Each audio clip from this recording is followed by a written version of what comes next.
Assalamualaikum warahmatullahi wabarakatuh. Jumpa lagi dengan saya Elvara Norma Aryandini. Baiklah, kali ini kita akan mencoba membahas tentang bagaimana kita bisa menulis menulis tulisan populer di media massa.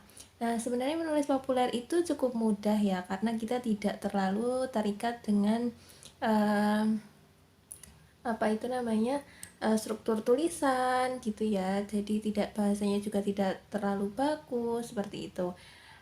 Berbeda dengan tulisan ilmiah yang kita itu harus benar-benar mengikuti kaidah penulisan yang baik seperti itu. Nah, saya mencontohkan ini salah satu tulisan saya yang ada di websitenya Prof. Suyanto.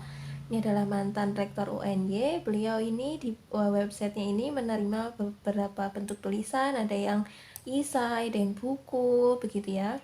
Nah, ini tulisan saya yang saya tulis tahun 2020. Ini sudah dibaca oleh cukup banyak orang, 4060 orang yang sudah membaca tulisan ini. Nah, sebenarnya inspirasi dari tulisan ini sangat sederhana ya. Jadi kalau menulis di populer itu karena memang populer ini hanya dibaca singkat gitu ya, jadi orang itu sekali duduk membaca dan selesai.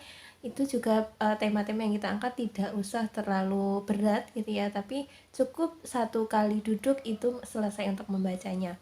Nah, mengapa saya bisa mendapatkan judul ini, meneladani generasi terdahulu dalam menuntut ilmu? Yang saya baca sebenarnya tidak banyak gitu ya, saya cuma membaca buku ini ya, ini ya, buku Muslim Hebat karangannya Abu Umar Abdillah. Saya membaca buku ini hanya beberapa halaman saja gitu ya, dan di buku ini ternyata memang dijelaskan hal-hal positif dari generasi terdahulu itu ketika menuntut ilmu. Nah, hal-hal yang kita teladani ini kalau di buku ini tuh tersebar gitu ya, tersebar dalam beberapa topik pembahasannya, tapi kemudian saya kumpulkan gitu ya, saya kumpulkan menjadi satu tulisan ini gitu ya. Jadi sebenarnya dalam menulis populer itu juga kita apa ya istilahnya itu tidak tidak harus ada suatu ide tersendiri, tidak gitu ya. Jadi kita itu bisa dengan membaca tulisan orang lain, kemudian kita memproduksi tulisan itu dengan membahasakannya dengan bahasa kita sendiri gitu ya. Dan itu boleh, dan itu bisa menjadi tulisan yang baru. Nah, pada intinya semuanya tergantung bagaimana kemauan kita untuk bisa atau untuk mau atau enggak untuk menulis gitu ya. Nah, ini misalnya sebenarnya baik tulisan ilmiah maupun tulisan populer itu sama saja, semuanya pasti ada 3 bagian, yaitu pendahuluan, isi, dan penutup gitu ya. Pasti ada itu semuanya, meskipun kadang kalau dalam tulisan ilmiah di situ ada pendahuluan, ada metode penelitiannya gitu ya, tapi sebenarnya secara umum tuh sama. Yang pertama pasti ada pendahuluannya. Nah, untuk mengenalkan kita kepada pembaca tentang bagaimana meneladani generasi terdahulu dalam menuntut ilmu, ya sudah, kita awali saja dengan hal-hal yang ringan yang mengantarkan kita ke pembaca. Misalkan di sini saya memilih untuk mengawali dengan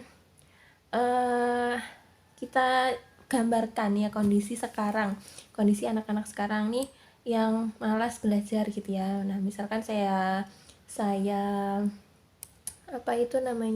saya wakilkan dengan kalimat ini, belum Bu, saya lupa mengerjakan, belum Pak, kami belum membaca materi. Itu kan menunjukkan bahwa siswa itu nggak mau belajar gitu ya. Jadi saya awali dengan kejadian atau situasi kondisi di lapangan gitu ya. Bisa diawali dengan situasi kondisi di lapangan seperti apa. Nah, ini menjadi ungkapan yang terbiasa terdengar dalam kelas. Nah, itu menunjukkan bahwa minat siswa untuk mengkonstruksi pengetahuan atau untuk belajar itu sangat minim gitu ya. Nah, permasalahan minat tentu hal yang serius dalam dunia pendidikan gitu ya. Maka dari itu kalau kita kembali lagi bahwasannya Nabi Muhammad dan juga generasi setelahnya merupakan generasi terbaik sepanjang hidup manusia, sehingga kita bisa mencontohnya dari beliau-beliau ini gitu ya. Nah, akhirnya saya di sini tuh ingin membedakan nih perbedaan antara penuntut ilmu pada generasi terdahulu dengan generasi saat ini. Nah, di buku ini saya tuh menemukan tentang bagaimana generasi terdahulu itu menuntut ilmu. Misalkan saya menemukan ulama-ulama terdahulu itu menempuh waktu yang cukup banyak gitu ya, menempuh perjalanan yang panjang, bahkan itu harus naik onta, kemudian uh, jalan kaki gitu ya, naik onta ataupun jalan kaki. Kemudian kalau mencari ilmu itu harus langsung kepada si pemilik ilmunya itu gitu ya. Nah, sementara kalau sekarang kan kita bisa mencari ilmu tanpa pergi kemana-mana dengan adanya internet gitu ya. Nah, itu tinggal bagaimana kita kreatif dalam mengolah gitu ya. Oh, di sini disebutkan generasi terdahulu. Nah, gimana ya untuk membuat tulisan baru gitu ya.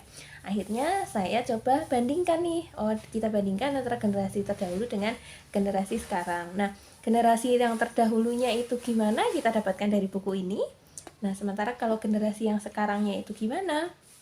Kita mengamati situasi yang ada di lapangan dan kemudian coba kita tuliskan seperti itu ya. Nah, setelah tadi ada pendahuluan ini ya, jadi pendahuluannya ini adalah adanya generasi sekarang yang minat belajarnya itu menurun gitu ya. Nah, padahal ada solusi nih berupa kita bisa mencontoh atau meneladani generasi terdahulu. Akhirnya saya coba bandingkan antara generasi terdahulu dengan generasi sekarang gitu ya.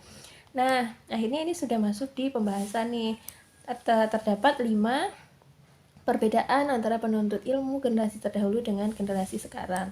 Nah, ini ya pertama, di sini ada perbedaan pertama, perbedaan kedua, ketiga, dan seterusnya. Ini tidak ada di buku ini gitu ya. Di buku ini hanya ada bacaan secara umum, kemudian saya sendiri yang menyimpulkan dari pembacaan ini bahwa perbedaannya itu ada beberapa itu tadi. Nah, itulah yang disebut dengan parafrase ya teman-teman ya. Jadi kita membahasakan ulang apa yang sudah orang tulis, memproduksi ulang menjadi suatu tulisan baru. Tentu perlu pengolahan ya, perlu pengolahan. Itu apa ya, kita olah, kita asah begitu ya secara terus-menerus, nanti pasti teman-teman juga akan bisa seperti itu.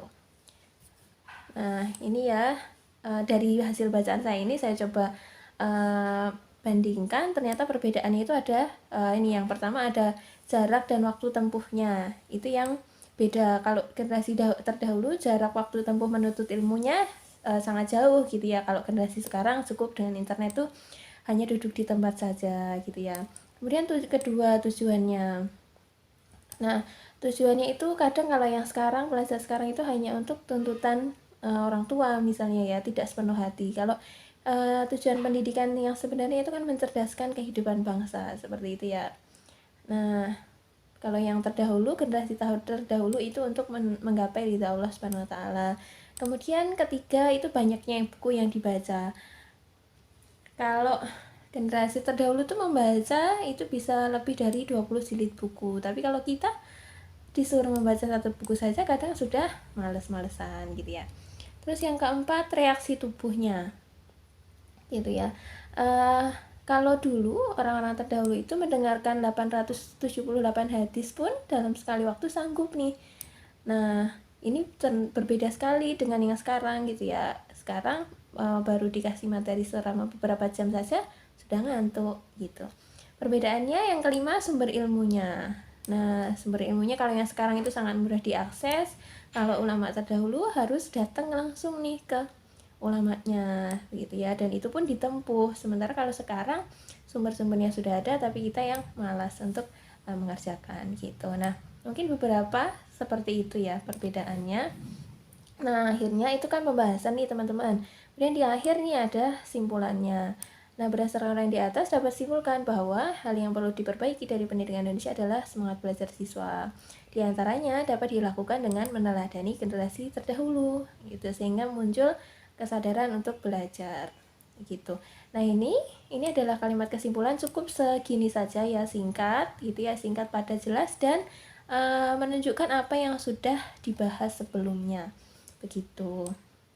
Nah, gitu ya, mudah sekali kan menulis tulisan ilmiah gitu ya. Kita cukup boleh dengan kita membaca buku, kemudian kita olah, kemudian kita lahirkan judul yang baru dengan pembahasan yang baru yang kita coba kaitkan dengan situasi yang sekarang seperti apa gitu ya. Udah diuraikan aja secara bebas gitu ya, mengalir seperti apa adanya yang teman-teman pahami, yang teman-teman lihat, yang teman-teman amati dalam kehidupan sehari-hari.